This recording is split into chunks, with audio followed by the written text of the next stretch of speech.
Labadiena, sveiki prisijungę prie Akademijos 9 mėnesiai. Aš esu Nida Vildžiūnaitė, pogimdyminės depresijos centro vadovė ir su manim šiandieną yra mama Vesta. Sveiki. Labas Vesta, ačiū, kad tu čia ir Vesta pasidalins ir jos šio laukimosi kelionę ir jos patirtimi po pirmojo gimdymo apie psichosveikatą. Dėkoju už kvietimą prisijungti prie šitos akademijos ir norime jūs visas mamas, kurios laukėsi, kurios ruošiasi gimdymui arba jau sipuojate mažylį, visas šeimas pakviesti, šiek tiek plačiau pasižiūrėti, šiek tiek jaukiau ir jautriau į savo emocinę sveikatą. Tai aš, pogimdyminės depresijos centro vadovė, jums trumpai priminsiu svarbiausius galbūt dalykus, kas emocinėje ir psichosveikatoje būtų svarbu žinoti ir nepamiršti, kad tvirčiau jaustis. O su Vesta kartu aptarsime iš motinystės pusės, iš to gyvojo, tikrojo buvimo mama ir iššūkių ir galbūt kažkokių dalykų, kurie palengvina tą buvimą. Vesta, kaip tu sakytum, ar ši tema emocinė sveikata yra svarbi? Mes ir laidos mūsų susitikimo pavadinimą pavadinom Kraitelis, ne tik daiktai. Mamos emocinė sveikata. Ar pritartum, kad ta tema yra svarbi ir ją grįžti vis reikia pakviesti mamas? Taip, žinoma, kad labai svarbi ir mamos dažnai netgi susikoncentruoja taip tik į vaiką, ar ne, čia jeigu kalbant po gimdymo ir truputėlį save palieka antrame plane. To, kaip sakyt, norėdamos visą save atiduoti, bet niekada nebus to tokio gal sveiko ryšio, jeigu mama pamirš save, kaip jinai jaučiasi, ignoruos tam tikrus, nežinau, sveikatos galbūt signalus, nuovargį ar stresą ar, tarkim, nemigą. Tai to reikia nepamiršti, kad geras ryšys su vaiku, tai turi būti ir mamos gera emocinė savijauta, labai svarbi. Tai. Ryšys su savimi. Ryšys su savimi, taip. Čia. Ryšys su vaiku. Vesta yra žvelk giliau psichosveikatos ambasadorė. Tai yra žmogus, kuris dalinasi savo patirtimi. Vesta, tu šiuo metu laukiasi antrojo savo vaikučio. Ir aš jau žinau, nes esu irgi šio projekto, šio judėjimo žvelk giliau koordinatorė. Ir žinau, ir esu ne vieną kartą girdėjusi Vestos patirtį apie tai, kaip po pirmojo gimdymo Vesta patyrė pogimdyminę depresiją. Tai tu ir šiandieną sutinki apie tai pasidalinti, bet kol kas noriu paklausti, o kaip tu šiuo metu jautiesi, tu laukiasi ir kokia tavo antrojo laukimosi kelionė? Dabar tikrai viskas yra gerai. Pradžia tokia truputėlį buvo netikėta, šiek tiek streso, nerimo, kas turbūt pradžiai natūralu yra. Lauki tyrimų rezultatų, lauki, kaip tu jausiesi, kaip viskas rutuliosis. Negrįžau į tą pirmą, žinot, kaip sakyt, tos prisiminimus. Aišku, šiek tiek tik pagalvoju, kaip čia bus su 2 vaikais, kaip aš susitvarkysiu su tuo iššūkiu. Bet tai priėmė kaip dovaną ir džiaugiesi, nedaug aišku laiko liko iki finišo tiesiosios. Tai dabar toks laukimo ir tiesiog žiūrėsime, kaip bus. Nieko savęs neprogramuoju, kažkokių lūkesčių neturiu. Galbūt pradžioje taip ir buvo, kad vis tiek tu ruošiesi labai intensyviai, kažkur mintise susigalvoji savo planą, kad vienaip ar kitaip turėtų klostytis ir ne kitaip, bet niekada nežinai, kas gali ištikti. Ar tu kalbi apie emocinę ir psichosveikatą, kad vienaip ar kitaip, kad visko gali būti? Taip, visko gali atsitikti. Tu gali daug skaityti, ruoštis literatūrą, žiūrėti, tarkim, ar nepamiršti tam tikrų, nežinau, ten pratimų, gimdymo, kvėpavimo ir panašiai, bet mes nežinome, kaip mes jausimės, kai įvyks gimdymas, kas pasikeis ir tai va tiesiog dabar paleidžiu tai ir savo tekme viskas eina. Aš papildydama Vestą, iš savo pusės gal ir pasakysiu, kad rengiantis arba auginant vaiką arba apskritai gyvenime galbūt svarbu turbūt žinoti, kad psichikos sveikata yra bendrosios sveikatos dalis. Taip kaip mums su sveikata atsitinka visokių dalykų, kartais juos galime numatyti, ar ne, ten kokia dantų higiena, čia kaip pavyzdys, ar ten apsilankimas pas gydytoją, kartais yra netikėti atsitikimai kaip lūžusi ranka ir ar tarkim šiaip sveikatos sunkumai, sutrikimai įvairiausio dydžio. Aš šitą pavyzdį duodu dėl to, kad psichikos sveikata yra visos žmogaus sveikatos dalis ir neatsiejama. Dėl to reikia kažkaip ir galvoti, kad su psichikos sveikata, su emocinė savijauta gali nutikti visko ir tai nėra kažkokia tragedija, to nereikia vertinti kaip nesėkmės, kaip silpnumo ženklo, kad mums gali būti periodų ir etapų, kada jaučiamės sunkiau. Motinystėje girdžiu, kaip pogimdyminės depresijos centro vadovė, kad mamos šiuo metu dalinasi ypatingai ryškėjančiais kaltės, vienišumo, bejėgystės jausmais, paramos trūkumu, liūdnumu, vienišumu. Ir žinokite, kad jūs esate ne viena ir kad tai gali būti etapas ir kiek tas etapas truks, kaip jūs jį sklandžiai, sunkiai ar lengviau praeisite, tikrai priklauso nuo ir tokio bendrojo pasirengimo.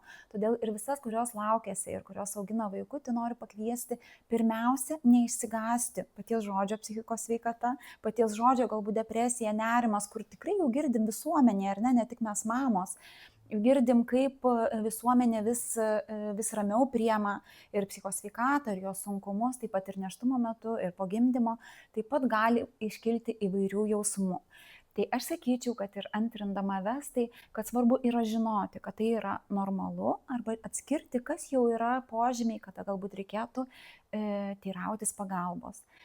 Tai ir nėštumo metu ir po gimdymo svarbu, kad jūs besilaukdama arba jau tapusi mama neliktumėte čia viena. Tai yra, pagalvokite, koks artimas žmogus jums yra saugus pakalbėti šiuo klausimu. Galbūt tai jūsų artimas šiuo metu žmogus, tai partneris, su kuria laukitės vaikučio, galbūt tai jūsų mama, sesuo, draugė, galbūt kažkoks kitas artimas žmogus. Ir taip savo nuoširdžiai užsimerkus galite pagalvoti, su kuriuo man tikrai bus ramu apie tai pakalbėti, nebijodama pasisakyti, kad man kilo minčių tokių, jausmų tokių, kad dėl to nejausite kalties, gėdos ar nejaukumo prieš kitą žmogų. Tai šitą žmogų pasirinkite ir su juo pasikalbėkite. Gal tai ne vienas žmogus, tai bus jūsų palaikymo komanda. Tai iki tol, kol jūs dar neturite vaikučio, iki tol, kol jūsų tas nerimas ar kažkokie kiti simptomai nepradėjo vyrauti, jūs nebijokite pakalbėti, tai yra normalu. Ir jeigu jums atsitiks taip, kad bus sunkesnis periodas, jūs turėsit šalia žmonių, kurie yra pasiruošę, kurie jūs išgirs ir jums nebus barjero. Tai pirmasis žingsnis, kurį ir sakyčiau, kad reikia padaryti, žinoti, kad psichikos sveikata yra bendros sveikatos dalis ir pasigalvoti ir pakviesti žmonės apie tai pasikalbėti. Jeigu jūsų partnerystėje ryšys yra saugus, artimas, tai tikrai labai sveikinu. Partneris, vaikučio tėvas yra turbūt tinkamiausias žmogus, su kuriuo galima aptarti ir žinoti, kad po gimdymo ir mamos psichikos sveikatoje ir taip pat tėčio beje visko gali būti. Tai vėliau priminsiu ir užfiksuosiu ir pagrindinius požymius. O kol kas, Vesta, kaip tu sakytum, ar partnerystėje artimas žmogus buvo tas ramstis ir tas šalia parama, šalia kurios ir padėjo tau išbūti ir atsistatyti tavo kelionėje. Po pirmojo gimdymo tu patyrei depresiją. Ar pasidalintum šito, ar kelionę, prisiminimu? Taip, tai vienareikšmiškai, kad partneris tai yra mano vyras, tai be kurio turbūt aš būčiau neatsistačiusi iki galo, bet pradžia tokia truputėlį komplikuota buvo, nes vyrams kartais sunku suprasti moters savijautą, nes tas gimdymas tai yra para laiko, tarkim, ar ne, ten kai kam galbūt ilgiau, kai kam trumpiau. Ir staiga iki to tu buvai vienokia, tarkim, o pagimdžiusi jis nesupranta, kodėl galėjo taip atsitikti. Taip gali sakyti, kad tam tikri požymiai tu įspėk ar ne, ar reaguok, bet šiuo atveju, tarkim, mano vyras, tai jisai sako, kad aš sako, negalėjau suprasti, nes viskas buvo gerai. Ir kaip dabar taip galėjo staigiai atsitikti, ten per kelias dienas, tarkim, kaip viskas persivertė, ar ne? Aš pati nesupratau, vienas iš požymių tai buvo sutrikęs miegas, ta prasme, kurio, ne tai, kad sutrikęs miegas, man tiesiog, aš ligoninėje nemiegojau. Gal buvo ten epizodų, kad nusnaudė, bet turbūt labai intensyvūs procesai vyko ir gal tas adrenalinas, aš nežinau, tiesiog, tu negalėjai atsipalaiduoti. Ir jis, aišku, kad nesuvokė, kad galbūt čia praeis tas laikas ir viskas susidėlios į savo vietas. Ir grįžus į namus, niekas ir nepasikeitė, o dar pradėjo labiau blogėti. Ir vėlgi tik turėjusi šalia savęs draugę, kuri patyrė irgi po pirmojo gimdymo pogimdyminę depresiją, jinai man po porą savaičių parašė ir paklausė, kaip aš jaučiuosi. Ir mes tada susiskambinom, aš aišku labai tiksliai neatsimenu to viso mūsų pokalbio, bet jinai iš karto atvažiavo pas mane tą pačią dieną. Ir jinai pamatė tos požymius, ką jinai man ir pasakė, sako, aš per daug pati sau leidau laiko, kaip sakyt, uždelsti, kad gautųsi labai negera situacija. Ir man per pirmą mėnesį teko ir apsilankyti ir pas psichologę, ir aišku, mes kalbėjom ir jinai pasiūlė, kad čia jau ne jos sritis yra, čia reikia gydymo ir nereikia to bijoti. Nes gydymas yra šiais laikais, kaip sakau, jeigu kažkas atsitinka, mes turime kreiptis ir ieškoti pagalbos.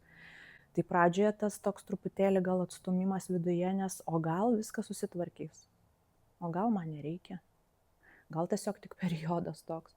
Bet reikėjo, aišku, aš nuvykau į konsultaciją pas psichiatrą, mes pasišnekėjom, tai vėlgi gydytojai jie nėra taip, kad iš karto pultų ir sakytų, kad jūs privalote nuo dabar iš karto gerti vaistus ir mes laukiam dar. Mes laukiam panašiai nepilną mėnesį, aš turėjau jau pakartotinę konsultaciją atvykti ir tada nuspręsti jau, kas toliau bus.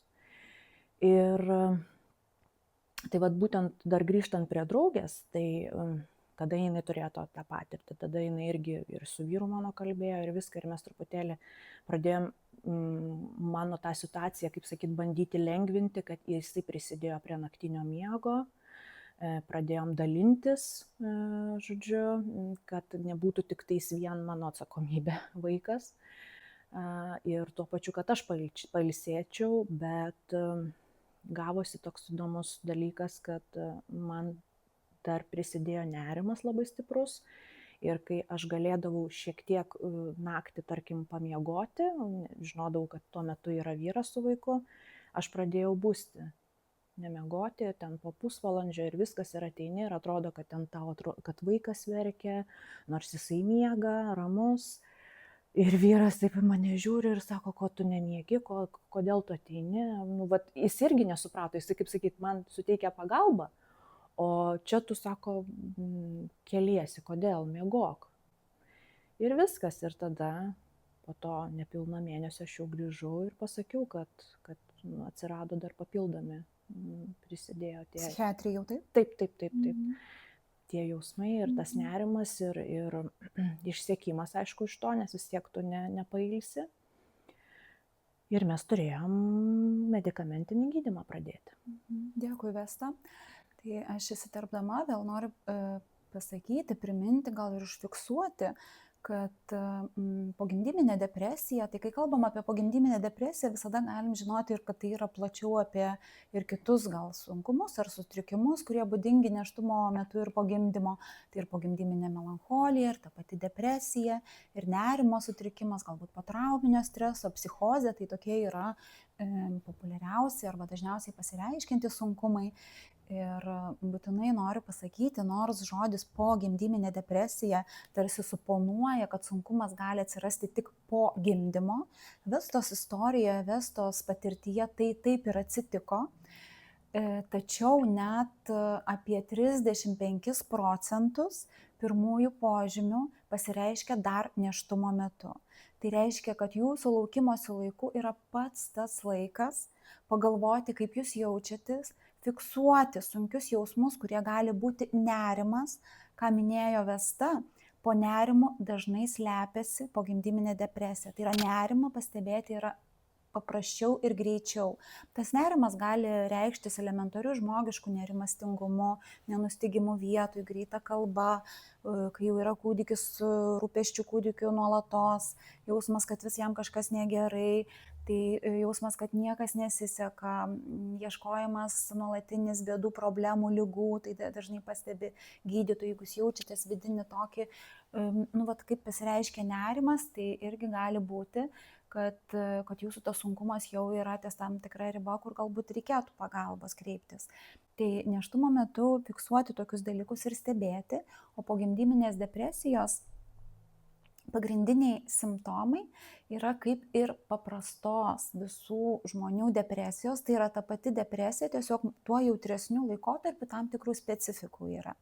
Tai noriu Jums pasakyti pagrindinius tokius simptomus, jie 2 ar 3, kuriuos prisiminus Jūs visada galėsit užfiksuoti Jūs ar šalia esantis žmogus, nes pats žmogus, kuriam yra depresija, tikrai nelabai tiksliai gali identifikuoti, kaip ir Vesta sakė, vis atrodo, gal dar palauksiu, galbūt čia normalu, gal aš geriau pasistengsiu, galbūt rytoj bus geriau, gal čia praeis, gal ir kitos mamos taip jaučia.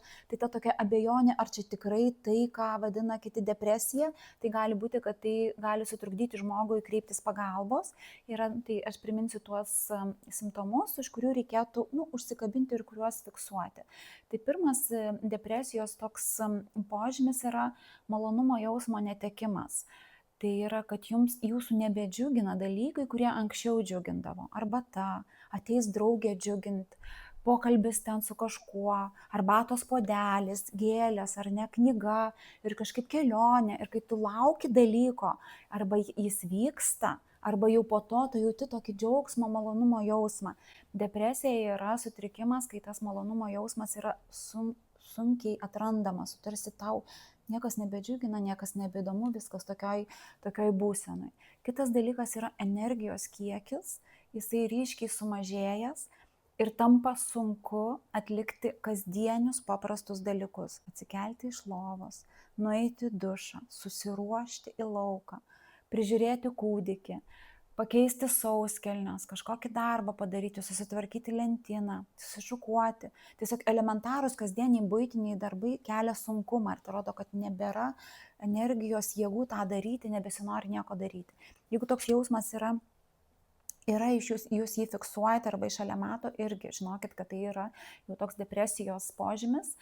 Ir gal dar vienas dalykas, kad tai toks bejėgystės jausmas, nevilties ir bejėgystės jausmas, kad čia tai bus visada. Tas niekada nesiliaus, ta savijauta ar būsena nuo šiol, toks beviltiškumo jausmas. Čia toks toks pasitikrinimo gali būti akimirka ir jis toks nuoseklus. Nėra, kad ryte gerai, aš esu energinga ir ten valandą kokia yra man sunku. Tai čia gal ir galima atskirti, kuo skiriasi melancholija nuo depresijos, nes melancholinius jausmus patiria apie 70% moterų po gimdymo, hormonai susisvyruoja, tos nauja tapatybė, nauja aplinka, tai ir tas toks virsmo jausmas yra normalu, kad ir verksmingumas padidėja, ir liūdesio yra, ir toks neaiškių minčių, ir nežinai, ko nori, ir tokio tikrai ir blaškimosi, ir tos pačios kažkiek nemigos galva, nesusivokimo. Tai yra normalu, pereinamas laikotarpis, tačiau jeigu jis užsitęsia 2 savaitės ar ilgiau, jūs turit fiksuoti ir patirti su pagalba.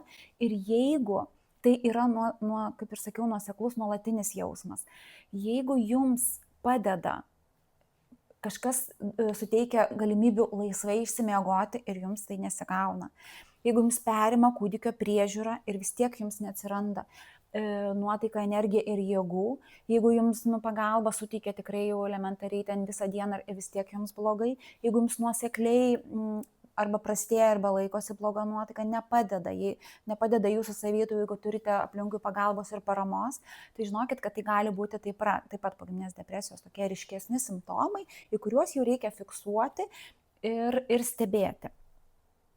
Vėliau priminsiu dar ir tam tikrus kitus įrankius. Pirmiausia yra tokia dėmesys. Ir paskui dar priminsiu ir pasakysiu, kur rasti Edinburgo pogimdyminės depresijos skalę, pagal kurią jau surinkus balus galima būtų irgi užfiksuoti ir nusimatyti. Tai Vesta, aš tavęs taip pat noriu paklausti, nes ir minėjai, kad vyras tavo nesuprato, kas su tavim darosi. Jūsų laukimosi kelionėje ir jūs partnerystėje, draugystėje esate seni draugai, galima sakyti, seni Taip, pažįstami. labai. Ir ar galiu sakyti taip, kad tave vyras kitokią pažinojo, kad po gimdymo kas čia nutiko, jam toks tarsi ir šokas, ir nesupratimas, kas atrodo natūralu, nes mano žmogus, mano mylima moteris buvo netokia, ar ne? Papasako, kokie Taip, jūs buvot. buvo nesuvokiama, nes aš visą laiką iškilus bet kokiems iššūkiams susitvarkydavau, susidėliodavau, susitvarkydavau. Ir mes neturėjom tokios patirties, ar ne, nu, ta prasme, gyvenime gali būti, nežinau, kažkokių iššūkių, bet kas liečia šeimos pagausėjimą, tai jau čia paliečia abu partnerius ir labai stipriai. Tai toks vat jam ir buvo turbūt ne tai, kad netikėtumo, bet net nesupratimo jausmas, kaip taip gali viskas pasikeisti, bet tai pasikeitė. Ir faktas, jisai tada dar kitaip pradėjo matyti, vat sakau, ir po pokalbio, ir draugė mano pasakojo jam, aš tada atsimenu, kai jis atvažiavo, jis sako, aš paimu tavo vaiką, o tu pailsėk, pagulėk, jeigu nemiegosi, nors sako, tu tiesiog pailsėk. Aš išeinu, galiu, ir man toks turbūt viduje, kadangi aš žinau, kad jinai pati yra mama, toks turbūt atsipalaidavimas ir aš užmigau. Aš neatsimenu, gal porą valandų, šitą prasme tiesiog mane turbūt atjungė, galima taip pasakyti. Ir faktas, kad tai nebuvo taip, kad aš dabar šiek tiek numigau ir aš dabar labai gerai jausiuosi ir ateityje, ar ne, man reikėjo laiko, nes kai ir gydymas prasidėjo, aš pirmą pagerėjimą tokį pradėjau tik tai jausti gal praėjus kokiems 5 mėnesiams, tai taip minimaliai, kad truputėlį galiu pailsėti, kažkiek atsipalaiduoti. Ta prasme, jeigu miegu su vaiku, ar ne, pamaitinu ir stengiuosi kaip ir užmiegu ir vėl bundu, aišku, tas toksai miegas vis tiek negilus, paviršutiniškas. Ir tam reikėjo laiko viskam susidėlioti.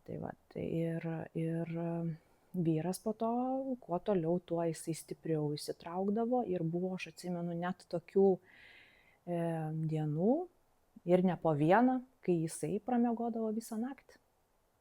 Tiesiog jis man leisdavo iki ryto išsimiegoti, jau vėlesniu metu, atsistatymui, nes man reikėjo to kokybiško naktinio miego be budinėjimo.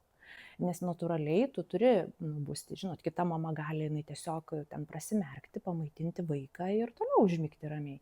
Mano nervinė sistema turbūt labai buvo įsitempusi per tą iškart po gimdymo laikotarpį. Reikėjo tikrai ilgesnio laiko atsistatymui. Ir sako, žinai, pamaitinu ir mes miegam kartu. O Vesta, tas kaip dabar galbūt tu pati atgal žiūrėdama, prisimindama tą laiką po pirmojo gimdymo, kaip atrodė tavo diena, tavo ta pirma savaitė, pirmasis mėnuo, antrasis mėnuo, kol depresijos požymiai reiškėsi. Miego sutrikimas beje taip pat yra iš depresijos simptomų, kaip Vesta sako, kad esant galimybei negali užmigti, negali išsimiegoti, prebudinėji, miegas nutrunka vidury nakties ar kažkada, kitais atvejais gali būti ištisas miegas, kaip tik negali atsikelti, tai miego sutrikimas yra reikšmingas požymis. O kaip dar atrodė, kokia tu buvai, ką galbūt dalinasi ir tavo vyras, ir tavo draugė šita nuostabi, kuri ar ne, šiuo metu tikrai pačiu laiku buvo ar tas žmogus, kuris pamatė, kuris ėmėsi veiksmų, kuri turėdama savo patirtį, aiškiai suprato, identifikavo ir jums pasakė. Taip, ir aš kažkaip tą, sakau, priėmiau jos tą pagalbą. Matyt, jau man tuo metu jau ir reikėjo jos. Aš tikrai jaučiausi blogai, bet tas pradžioje buvo, kad visiška koncentracija vien tik į vaiką. Kažkodėl tokia įtampa net labai jaučiau. Įtampa, kad tu turi ten arba nemiegi, tai čia pradžioj net negalvoju, kodėl nemiegi, tiesiog turbūt čia taip yra. Taip rūpestis vaiku taip reiškiasi. Taip, toks perdėtas, aš dabar tai skaitau, kad truputėlį nenormalus buvo, nes kada praeini tą sunkų laikotarpį ir tada supranti, kaip pat dar sakai, kad tai yra laikina, o tuo metu atrodo, kad viskas, tu įkritai kažkokią duobę ir nebus geriau tikrai. Toks jausmas buvo kvailas, dabar atrodo, kad tai viskas praeina, po metų aš jaučiausi absoliučiai visiškai kitu žmogumi. ir džiaugsmas, ir nors jau iki metų einant jau viskas keitėsi, bet aš atsimenu puikiai, kai pavasarį suėjo metukai ir mes vasarą turėjom savo pirmą tokią atostoginę su vaiku, aš jaučiausi žiauriai gerai. Aš, ta prasme, visiškai puikiai jaučiausi, būdavo kartais ten tokių naktų sunkesnių, nu, tarkim, vaikas ten kažką susapnuoja, ar ten pašaukia, tu nubundi, bet man jau nebebuvo tai, kad aš kažkaip užfiksuočiau, kad čia įtampa ir dabar aš nemiegosiu. Ne, aš atsipalaidavus buvau tada. Tai va tas yra, kad per didelę koncentraciją, tada tu save labai pamiršti, nekreipi dėmesio ir automatiškai tai gaunasi, kai priveda prie išsekimo. Išsekimo tokio, kad tikrai nieko tu daugiau nenori. Nieko, ta prasme, neturi jokio džiuginančio dalyko, tiesiog egzistuoji, aš taip jaučiausi kaip tiesiog, kad uždaryta namuose, nes vis tiek pirmą mėnesį tai vyras buvo, po to vis tiek grįžo į darbus, pas mus dar tokio intensyvi buvo situacija, nes mes kėlėmės į naujus namus. Tai vėl jisai turėjo dar pabaigti tos pagrindinius, žodžiu, užbaigti įrengimą ir kad mes iškart po mėnesio laiko vaikų kraustėmės jau į naujus namus. Tai jam ten iššūkių ir dar aš, ir čia, ir vaikas, ir viskas. Tas praėjo ir tai va, ir jam buvo tas periodas sunku suprasti, tą sunkumą, bet vėliau viskas, kaip aš sakau, kai su žmogumi gyveni, viskas išeina į paviršių. Tai. O kaip ar su vyru dabar, ar po to jau kurį laiką, ar prisimindavo tą laikotarpį, galbūt jo žodžiais kalbant, tau dar buvo irgi kažkaip kitaip pamatei, kokia ta situacija buvo, ar jinai baugino patį vyrą, ar gąsdino? Jis labai tai per daug atvirauti nenori, turbūt irgi gal grįžti tai buvo sunku, jis tą suvokė ir dabar tiesiog yra ir kitiems tėvams tokie kaip ir atjauta supratimas. Iš jo pusės? Iš jo pusės, taip, nes ir aš iš savo pusės galiu tai pasakyti, nes tarkim, kai va, ta draugė, kuri man padėjo, ir aš po to jai sakau, žinai, o kai tu pagimdei, aš tai net nepaklausiau.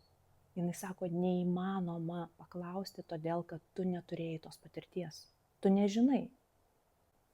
Tai, o jinai sako, o kai man buvo blogai, padėjo jos, žodžiu, artima draugė irgi įsitraukė, kažkaip paragino, bet tik tai truputėlį vėliau viskas pas ją įvyko. O jinai, sakau, kažkaip nepaleido ir labai greitai. Tai vat ir... Tai gal aš ir taip pat pridursiu, kad dažniausiai pogimdyvinės depresijos tie simptomai fiksuojami per pirmąsias 6 savaitės po gimdymo, bet kaip minėjau, pirmuosius ženklus galima stebėti nėštumo metu ir visus pirmuosius metus po gimdymo, ypač jeigu depresija yra negydoma, nelengvinama, gali jinai tęstis visus metus ir antruosius taip pat. Ir kartais moteris pasiveja, kaip mes sakom, po tą depresiją, antro vaikučio susilaukus arba iškilus kažkokiems sunkumams gyvenime, kažkokiam įvykiui, tada tokia iškyla dar tas pliūpsnis depresijos. Taip pat svarbu būtų paminėti, kad kokie yra rizikos faktoriai pogimdyvinės depresijos.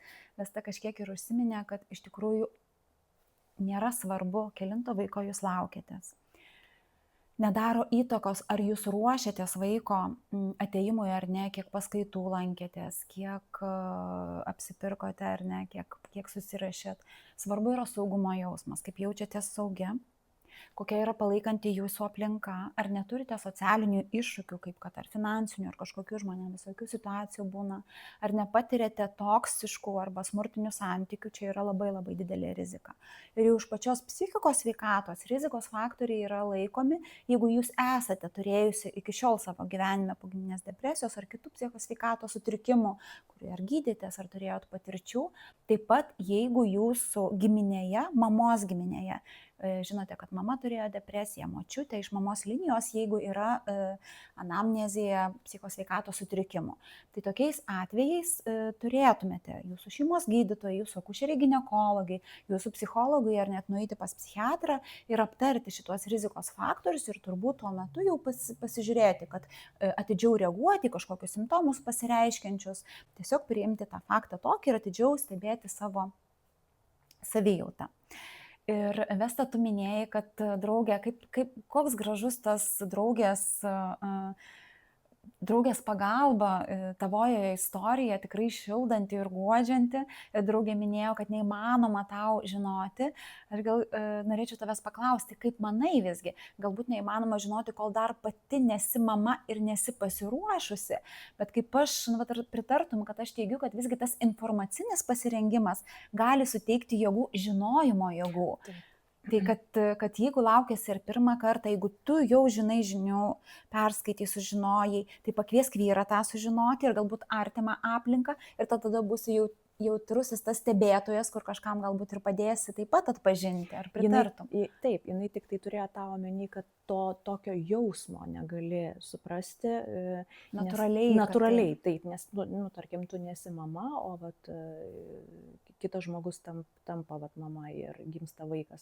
Tai iš tos pusės, o faktas, kad reikia ruoštis ir dėl ko aš ir tai darau, kad tam tikrus, kaip čia sakyt, moteris susidėliotų ir savo, ir artimiesiems pasakytų, kokie gali būti pirmieji ženklai ir tą atidžiai stebėti, nes ypatingai tas pogimdyvinis laikotarpis yra labai jautrus ir mamai, ir vaikui, visai šeimai, ir pagalba, jinai gali būti visokia, kaip aš sakau, atvažiuoti tiesiog pagaminti maisto, sutvarkyti namus arba sakyti, eik miegoti, aš tau leidžiu ir bandyti irgi sekti po to, ar tu gali ilsėtis, ar tu nejauti įtampos, ar nėra per didelio nerimo. Ir vėlgi, jeigu tą jauti, neignoruoti to ir nesakyti, man viskas praeis galbūt ir viskas susitvarkys, o tiesiog kreiptis į specialistus, kurie ir pasakys, ką tu turi toliau daryti. Ar pastebim, pažiūrim tavo visą emocinę būseną ir galbūt tau praeis laikas ir susitvarkys. Ir sakysi, man visai užtenka pagalbos artimoje aplinkoje ir aš jaučiuosi, kuo toliau, tuo geriau. Taip. Yra natūralu, kad depresijos irgi yra lygiai ir ta vadinama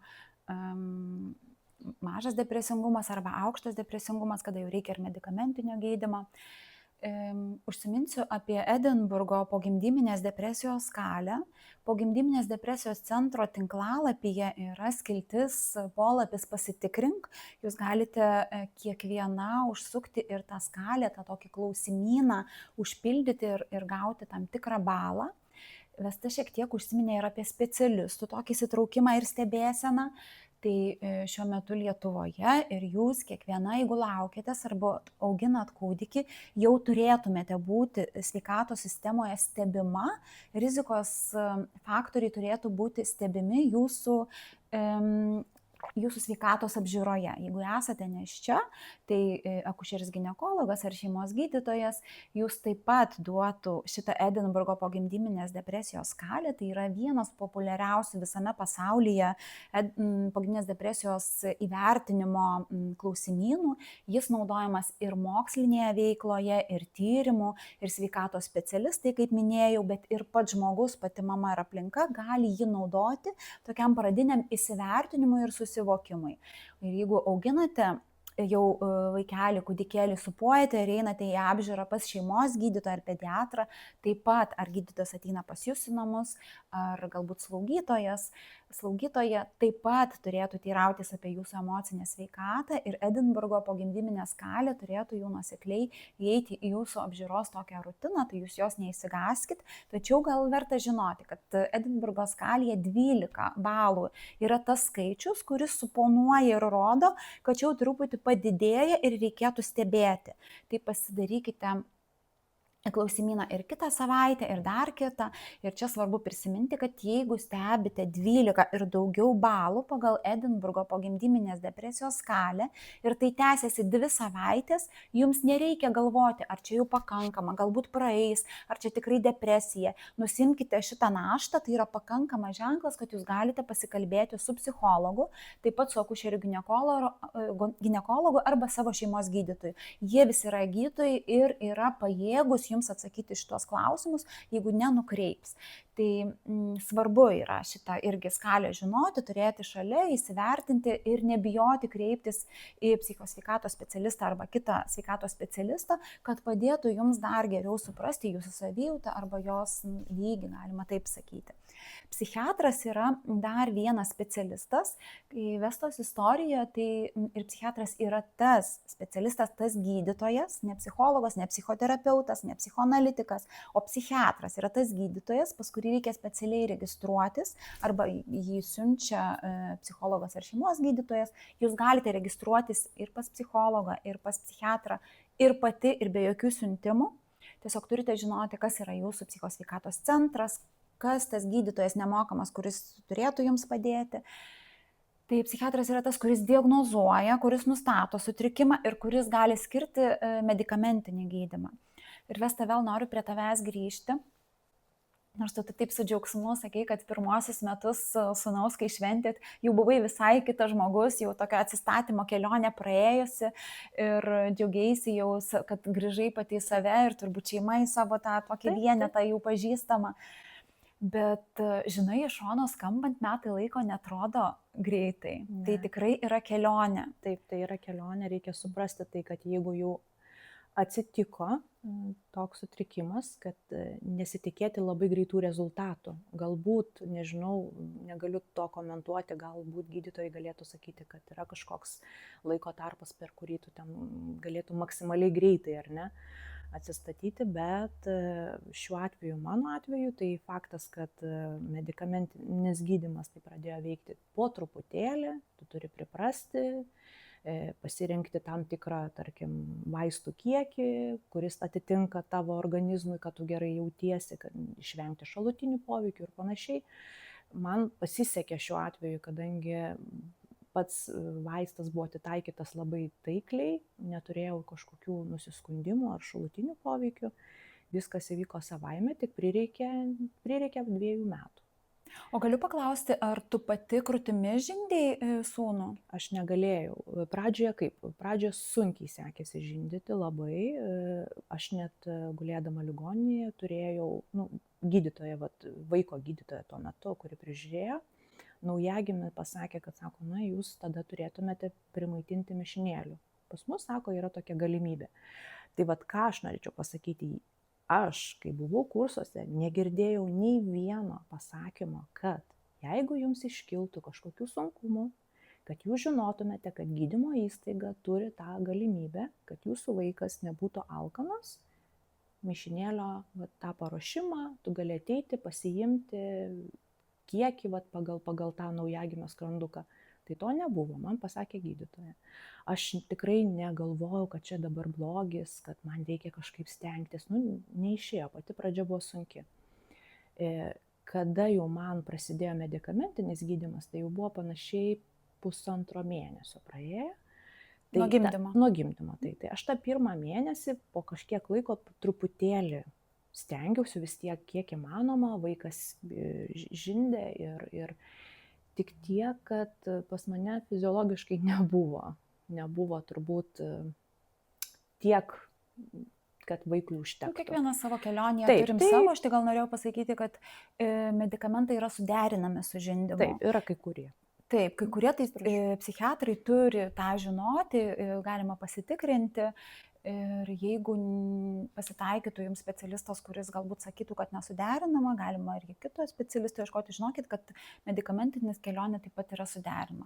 Dar dėl ko moteris bijo, kaip tu sakytum pati Vesta, dėl ko bijo dalintis savo ar depresiniais jausmais, ar sunkiais jausmais, ar nerimo, pačios mamos, jų žodžiais tariant, jos įvardina, kad joms gėda tai sakyti, nes bijo, kad nuvils aplinką, kad ar vyras ar artimieji ir labai dažnai mamos kalba apie santykį su savo mama, kad tos lūkestis ją kaip mama buvo kitoks, kad jin turėtų džiaugtis, kad yra namai sutvarkyti, viskas nupirkta, kraiteliai tie patys nupirkti ir kaip jin čia dabar lygioj vietoj susimąstė savo depresuoti, kad girdi kitos mamos sako, kad savo neleidžia to, kad tai čia yra toks ponų išmislas, kad čia šiuolaikinė mada, kad čia dabar taip madinga ir tu susigalvoji, tai mamos bijo būti kaltinamos, būti nesuprastos. Kitos sako, kad aš tiesiog noriu pasidalinti ir noriu būti išklausyta, bet žmogus taip nemoka priimti, kad pradeda arba visai linksminti. Na tai tu stok, mes eisim dabar į koncertą, ir tuoj čia tau viskas dings. Dar sako, kad kitos užgožia. Tai tu nekreipk dėmesio, man dar buvo ne taip. Bus blogiau. Oi, tai žinok dar taip. Kitos mamos dar dalinasi, kad sakys, tu čia visko aprūpinta, čia skalbiklė sukasi, čia koks išmislas ir kaip čia savo galvoji, kad o kokiagi tu mama, jeigu dabar depresija. Taip. Tu rūpinkis vaiku ir tau praeis visos depresijos. Tai iki tokių net gal pasisakymų, kad moteris bijo kreiptis, nesakys, kad tai tu tokia silpna, tai tu kaip žmogus, tokia nepajėgi, tu tai visai nekokia mama, jeigu tu taip jautiesi. Arba netgi, o jeigu pasakysiu savo ten gydytojui ar kažkam, kas tas psichologas, kas ten bus rašyta į mano sveikatą ir koks čia įrašas man gyvenime kažkokių dalykų duos, gal aš negalėsiu to ir ano, gal ateis manęs tikrinti institucijos ir galiausiai net yra moteris sakančios, kad bijau, kad apskritai man atims vaiką. Žodžiu, jos bijo dalinti savo simptomais ir tai yra žinoma blogai. Mes kalbam žvelgiliau projekte apie psichosveikatos stigmą, tai yra tokį požiūrio keitimą. Ir taip pat, kad pradžioje užčiuopti sunkumus yra labai labai verta ir naudinga, nes kuo lengvesni simptomai, tuo efektyvesnė pagalba. Jeigu depresija sunkėjant, jin gali sunkėti, slogumo jausmas ir simptomai pasidaryti tokie nepakeliami arba netgi vystytis iki psichozės, tai tada jau ta pagalba ir atsistatymas yra daug sunkesnis. O tokie lengvi depresijos, galima sakyti, simptomai dažnai yra, kaip čia pasakyti, gal išvedinami, išveikiami ir netgi su savipagalba. Tas pats miegas, tinkama mityba, reguliarus ėjimas į lauką, kažkokių santykių, su kuria šilta nuolatinių turėjimas, bendravimas su kitomis mamomis, su kitomis moterimis, kai tu pamatai, kad ir visoms yra sunkumų, kad tu nesi čia brokuota ar viena tokia, labai padeda atsistatymui. Tai jūs turit įrankių ir pati, ir kaip aš mėgstu sakyti, šalia kūdikio kraitelio turit pasidaryti ir savo emocinį kraitelį. Tai yra, kas jūsų šilti ryšiai ir santykiai, jūsų žinios, jūsų pasirengimas ir pagalba savo, žinojimas, kas yra simptomai, kada reikia kreiptis pagalbos, žinojimas, kur reikia kreiptis pagalbos. Ir paskutinis dalykas, reikia atskirti, kurie požymiai yra SOS ir kada laukti negalima. Tai yra, jeigu jūs kankina, pasirodo mintis apie mirtį, savęs nebuvimą, apie kažką padarimą kūdikiui, net jeigu atrodo to neišdrįstumėt, bet nuolat iškyla tokios mintis. Tai noriu nuraminti, kad nuo 15 iki 17% Lietuvos moterų per pirmuosius metus po gimdymo sako, kad jos patiria tų minčių. Tai jeigu jums taip atsitiks, jūs neįsigaskit, jūs nesat žmogus monstras, jūs esat normali mama, kuriai taip gali atsitikti. 15% mamų tai sako jaučia ir tos mintis labai gąsdina ir aš galiu įsivaizduoti, nes mes to negirdim, atrodo, kad čia tikrai labai reti pavieniai atvejai. Tai jūs nesigaskit, tai yra irgi vienas iš depresijos simptomų, tačiau jeigu jis kartojasi, jeigu jis įkyrus yra, tai žinokit, kad reikia būtinai jūs įrašyti ir jau nedelsti pas gydytoją. Taip pat, jeigu stebite psichozės požymis, psichozė yra toks neadekvatus elgesys. Tai gali būti neadekvatus įtariamas elgesys, kažkas kažką daro ten, toks, kur jau akivaizdžiai visi pastebi ar pasiruošia ar ne, arba toks euforinis elgesys, kuris irgi neadekvatus, aš esu pasaulio motina, aš dabar galinga, mano galybė tokia, kad nuo manęs priklauso visa žemė. Tai psichozė gali pasireikšti tokį jausmą, tą tokį sunkesnį ir tokį euforiją. Bet jeigu jūs matot, kad tai neadekvatus, žmonės taip nedaro, taip nesielgia, tai gali būti psichozės simptomas. Taip pat kaip minėjau, savižudybės rizika arba homicido, tai kito žmogaus, šiuo atveju motinystėje kūdikio. Ir smurtas artimoje aplinkoje taip pat yra tas faktorius, kada negalima dėlsti. Jeigu šeimos santykiuose yra polinkis į smurtinius santykius, ir tas anksčiau net jeigu nepastebėjai, net pažinote, tai pasireikšti nėštumo metu arba po gimdymo rizika yra didesnė, nes jeigu partneris yra smurtaujantis, jis laukia, kada antroji pusė, šiuo atveju moteris, bus silpnesnė, o kada jinai silpniausia, jeigu ne su kūdikiu. Tai čia tikrai yra svarbus faktorius, reikia tą žinoti ir nors atrodo aplinkoje to negirdim, bet tikrai tai pasireiškia. Tai tokie svarbus požymiai, ką svarbu prisiminti. Ir su jumis dar dalinsiuosi ir pagalbos galimybių sąrašais. Tai jūsų ir mūsų kiekvienos užduotis yra pasižiūrėti, kas yra mano poliklinika, kas man priklauso, kas tas gydytojas, į ką kreiptis, kokiu telefonu, koks adresas. Ta žinoti iš anksto, kad esant reikalui jums netrodytų čia neįveikiamas kelias. Taip pat žinoti, kad ir internete, ir įvairių organizacijų yra, kurios padeda ir papildomai. Nereikia galbūt norėti, kad viena vieta, vienas taškas jums viską išspręs. Jūs galite eiti ir pas gydytoją, ir kalbėti su draugėmis, ir pasiskambinti telefono liniją, pavyzdžiui, tėvų linija LT, konsultuoja profesionalūs psichologai ir jie veikia, bijau tiksliai pasakyti, bet bene 10 metų ir jie tikrai girdėjo įvairiausių istorijų ir jūsų istorija tikrai panašią bus girdėję ir žinos, ką tikrai patarti ir kaip jūs palaikyti, paremti ir jums padėti. Tai nebijokite naudotis įvairiomis galimybėmis ir taip pat, kaip minėjau, jau ir visa ta savipagalba, kas yra ir jau nuo miego iki mitybos, iki režimo ir šiltais santykiais su kitais. Ir dar paskutiniu tokiu gal akcentu noriu Vesta tave pakalbinti apie tai, kodėl tu tapai Žvelk giliau psichosveikatos ambasadorė. Tai yra žmogumi, kuris dalinasi su kitais. Kokią tu matai prasmę, kodėl tu tą darai? Na, visų pirma, tai Žvelk giliau vis tiek yra bendruomenė mamų, vienijančių bent patirtis, ta prasme, tokias, kokias panašiai aš turėjau, ar sutrikimų ir panašiai. Ir ta bendruomenė, jinai vis tiek padeda tau sveikti, bet kokiu atveju.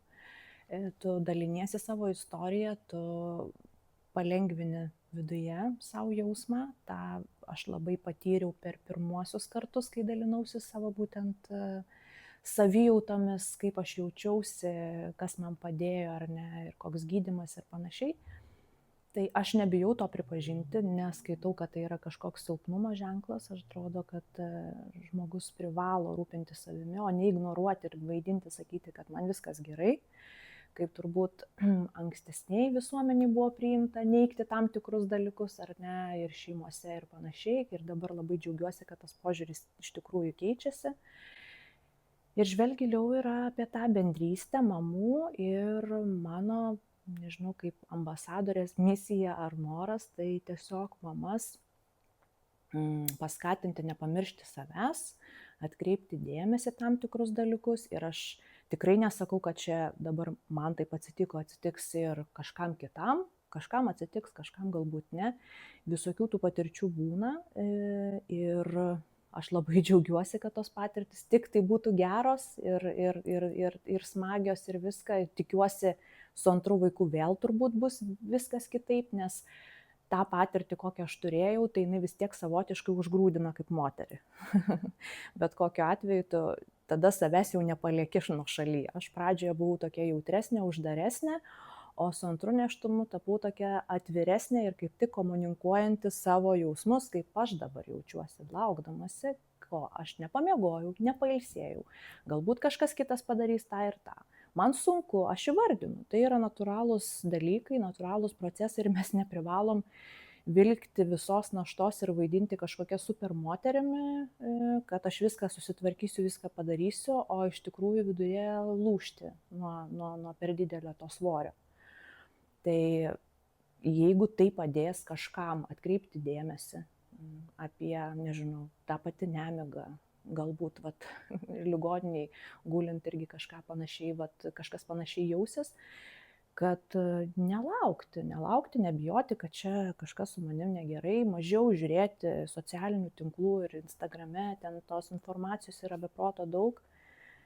Bet mano akimis tai visą laiką žmonės, netgi tie, kurie dalinasi, aš suprantu, kad jie nenori to negatyvo, žinot, nesakys, aš nenoriu skleisti iš savo, tarkim, pusės ten negatyvių jausmų, bet netgi pasidalinant, kaip pat yra ir mamų profilių, kurie dalinasi ten įvairiomis patirtimis, ir jeigu tai buvo džiaugsminga, graži patirtis gimdyme, kuri ištiko, tarkim, tą mamą, kuri dalinasi, tai nepamiršti pasakyti prie to, kad gali būti ir visai kitaip, kad nenurašyti tų mamų, nes galbūt kažkas žiūrėdamas kažkokį storį galvos, nu vat, aš kažkokia nenormali, nes jai viskas gerai, o vat man tai yra viskas blogai.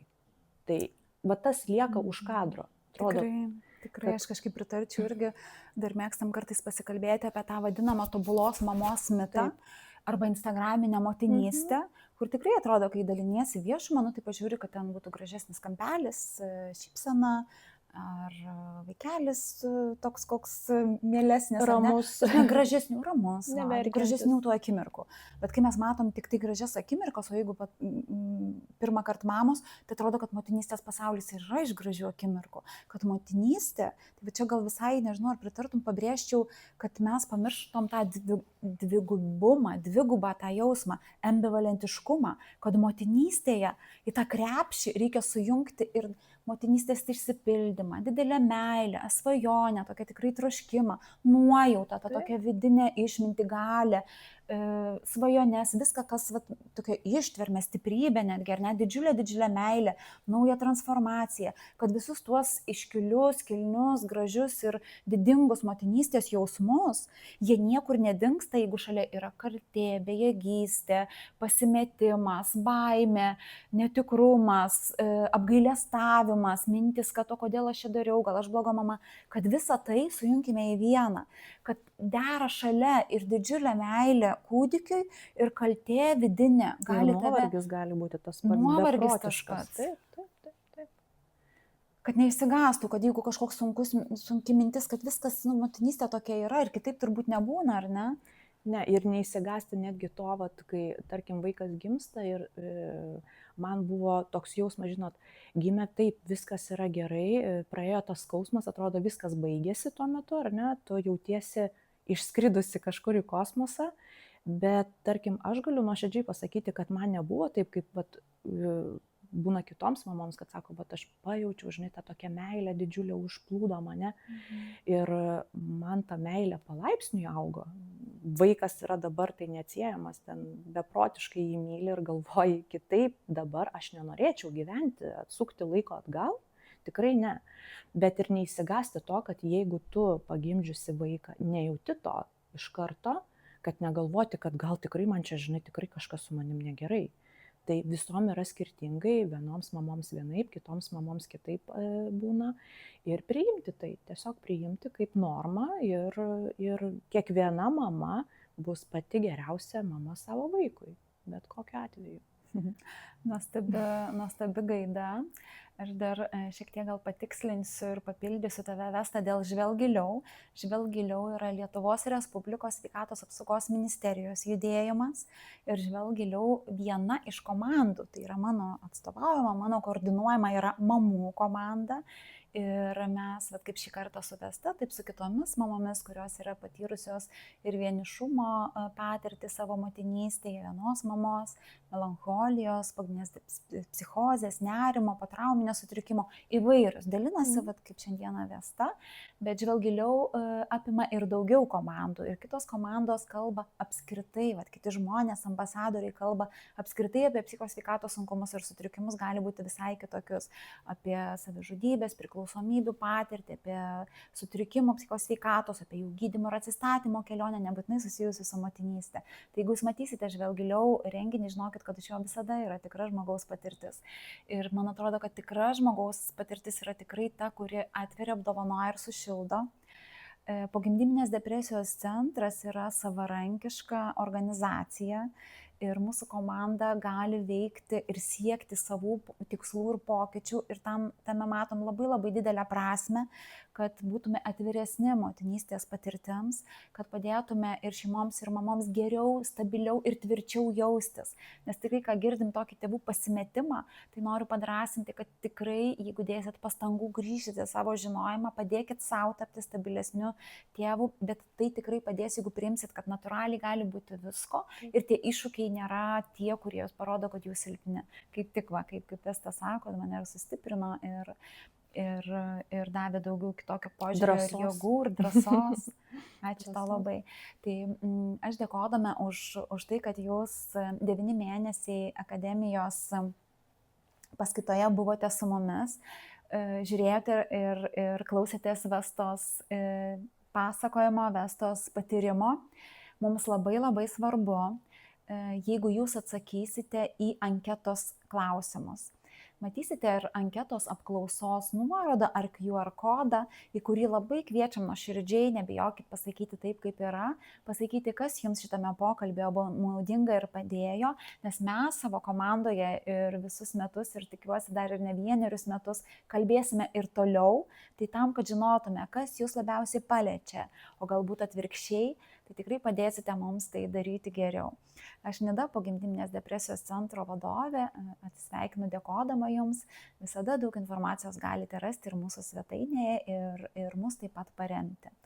Tai Vesta, ar dar norėtum palinkėjimą pasakyti atsisveikindama? Mamoms norėčiau palinkėti tiesiog atsipalaiduoti ir būti drąsioms. Drąsioms, nebijoti sakyti, bet kokie būtų jausmai, bet kokios mintis.